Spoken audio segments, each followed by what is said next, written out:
What's going on, guys, and welcome back. So been a little bit, but I have a few videos ready to go and planned. I am working on a replay video for this deck that you can see on the screen, but today we're going to go through the list and talk about it a little bit. Make sure you stick around, guys, because our Cyber Sprite video will also be up this week, and with it we're doing our 2,500 subscriber giveaway for the playmat. So make sure you stick around to see if you won that or not. Without further ado, guys, Cyber branded 2023 June format. This is something I kind of was working on at work and then started testing it a little bit, and so far I'm actually happy with it for what it is. 3 Cyber Dragon, 2 Core, 1 Hers, 1 Noxter, 2 Albaz. I'll go through the whole deck kind of quick and then we will talk about the why. 2 Aluber with a 1 Blazing Cartesia, 1 Dark Magician, 3 Cyber Emergency, 3 Clockwork Knight, 3 Branded Fusion, 3 Branded Opening, 3 Fusion Deployment, double Kaiju, triple Ash, 3 Bell, 2 Nib, and 3 Imperm. So when I play 40 card decks, I really try to aim for like 10 to 12 going second cards.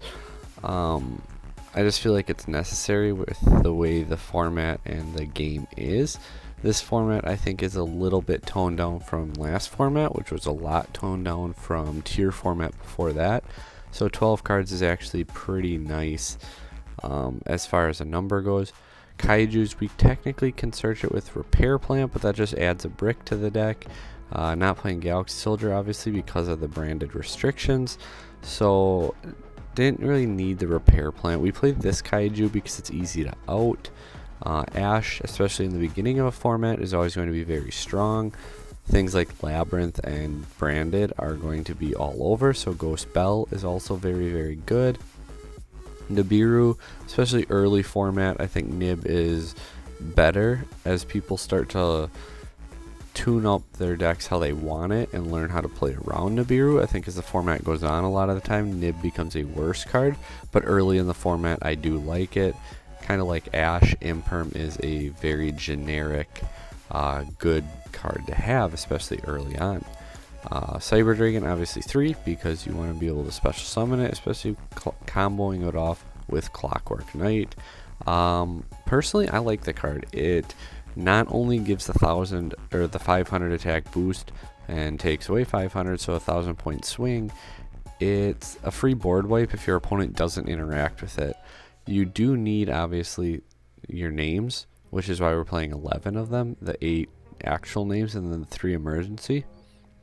So we're playing 11 names with Clockwork, which is probably the main reason for the Cyber engine here, is because Clockwork Knight and just being able to do that, along with being able to Mega Fleet your opponent, being able to Fortress away a Kaiju from your opponent, and on top of that, Branded Fusion can also be an OTK if you play Hers, Cyber Dragon, and 2 others to mill off your Rampage. So it offers the OTK and the contact fusion aspect of things, and I think that is a decent reason to play them. 2 Core, because we're technically playing Core.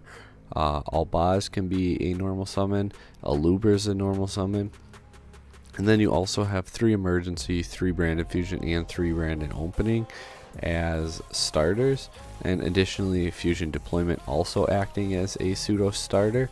So we're plenty good on the starters. We just don't necessarily need 3 Core, because like, what are you searching? Like, what's the end goal with it? I could have put the Power Bomb package in here, but I wanted the deck to, I guess, not necessarily be strictly Cyber Dragon focused. I wanted it to be more competitive focused, and I just don't think Power Bond is that way. Working on a pure Cyber Dragon list for going second, so make sure you stick around for that as well if you want to see what that deck can do on its own. Dragoon is just really good, and I like it with the 1 pop, so that's why we are playing the 1 brick. The 1 Blazing Cartesia, I actually was testing, but I needed the extra deck space because we are working on Super Poly. If Super Poly comes out, I'd probably put a Cyber Twin in, because say if you have Cyber Dragon in your hand and one of these or another one on board, Blazing Cartesia can actually get you to your Cyber Twin, which is kind of a fun little play.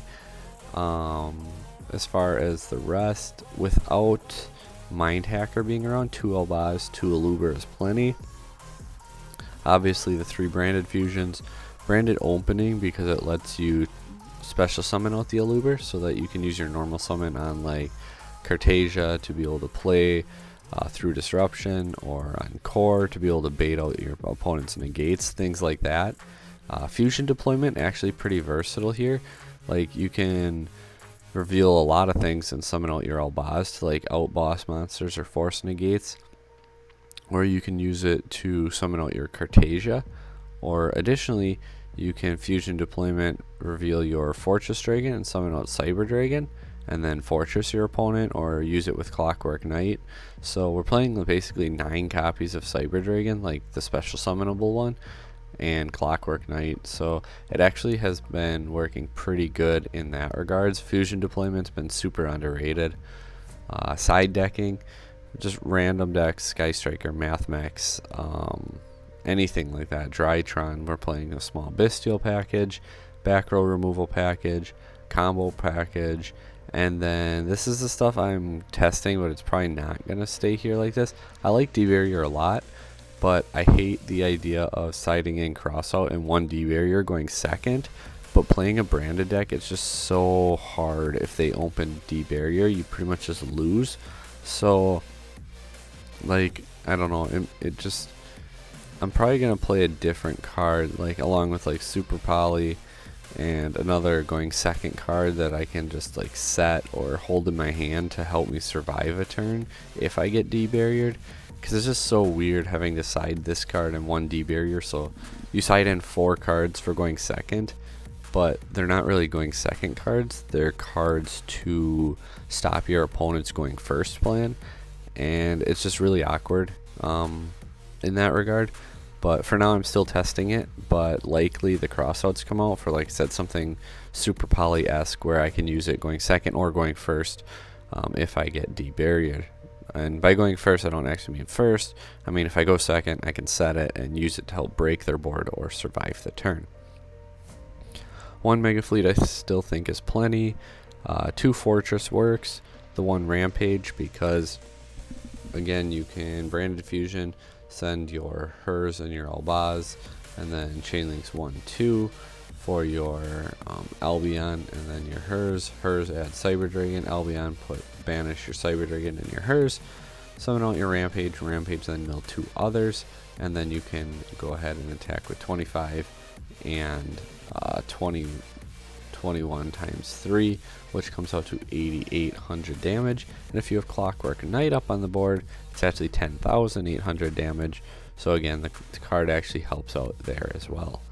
The 1 Lubellion, 2 Mirror Jades, the 1 Dust Dragon, because this is your fusion deployment target for Blazing Cartesia, the 1 Dragoon, Masquerade, because whether you burn them down to where they can hardly do anything, because if they don't have 600 life points, they cannot even activate the effects. It's not like, oh, I just don't get burned then. No, you just can't activate the effects. And again, Super Poly's actually been putting in quite a bit of work. So Dragostapalia, Garua, and Mud Dragon of the Swamp have been working really, really nicely. If you have any questions on the list, let me know down below, guys. But thanks for watching. Here is to the new format. Again, come back for that Cyber Sprite video for the giveaway of the Cyber Dragon Clockwork playmat. And until next time, guys, take care.